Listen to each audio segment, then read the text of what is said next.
Yo, this is Rick Mahorn, the bad boy, giving a shout out to my man Drew, Detroit Drew. Make sure you tune in on his YouTube channel, Detroit Drew. Bad boy. Are you ready?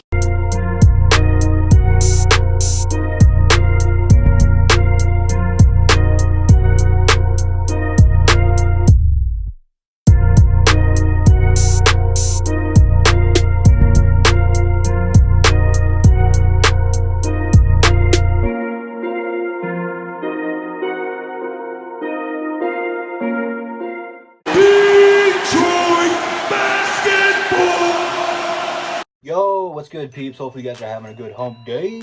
And today, I have to be the bearer of bad news. But before we talk about today, two things. One, we're going live on Jamo's channel to talk some basketball at like 8:15ish. So go to his channel if you want to watch me tonight. And if you want to save me for later, pause. You can go to Detroit Sports Room's channel. Yesterday, he interviewed me. It's about 45 minutes long. So if you want to learn more about Detroit Drew, go check that out, man. It was a lot of fun to do it. I really enjoyed doing this. So hopefully you guys would too. So go check that out. Let me know what you guys think.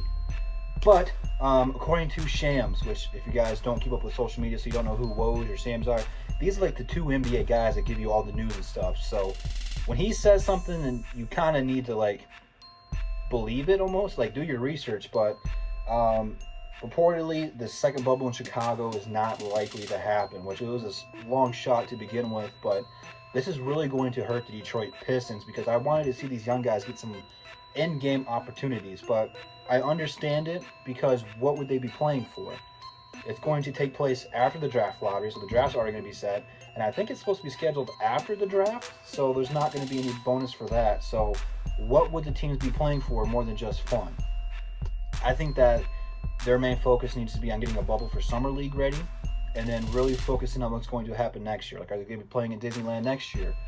What's going to happen there? I think that's where the NBA's focus is, that this second bubble that doesn't really mean anything, that they're not playing for anything, it's not a top priority for those in the NBA. Now, for these 8 teams involved in the Detroit Pistons, what do they need to do? Well,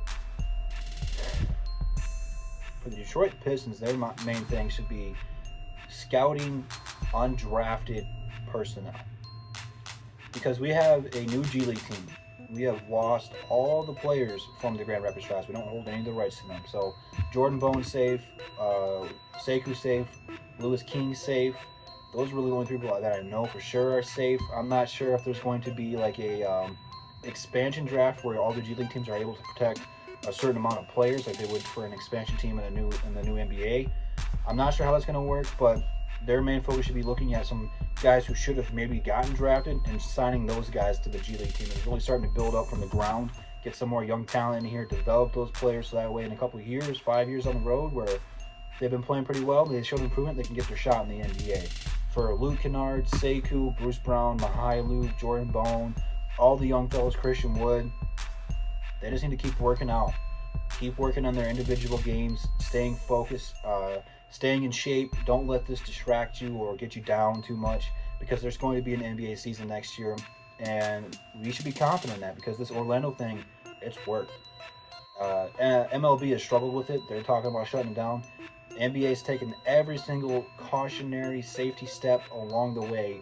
0 people out of like 300 people have tested negative, which is good for COVID, the Rona.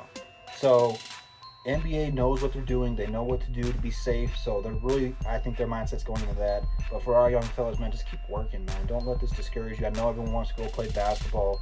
I know everyone in Orlando's having fun, having a good time. They get to play. It sucks to sit at home and watch it and not be a part of it. So I know that next year these guys got to come out firing on all cylinders.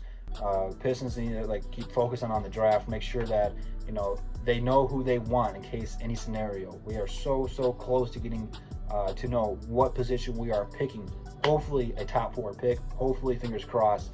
But until then, Pistons just keep doing individual workouts, talking to the players, making sure everything's okay with them, forming bonds and relationships and stuff like that. So it sucks that the Detroit Pistons season's like officially over for like the 4th time.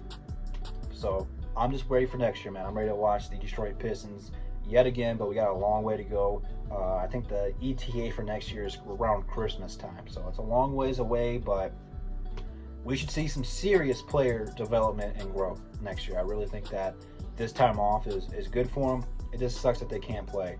I think that the Pistons should open up their practice facility and just let the guys come in there and scrimmage each other. Make sure they're safe and stuff, and just let them go at it, be competitive, confident, all the good stuff, and see what happens. You know, there's not a whole lot I can do, not a whole lot we can do.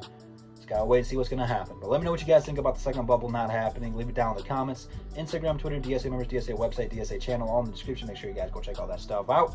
And I'll see you guys later tonight on 313 Dramos channel. That's the bottom line, because Double D said so. Peace.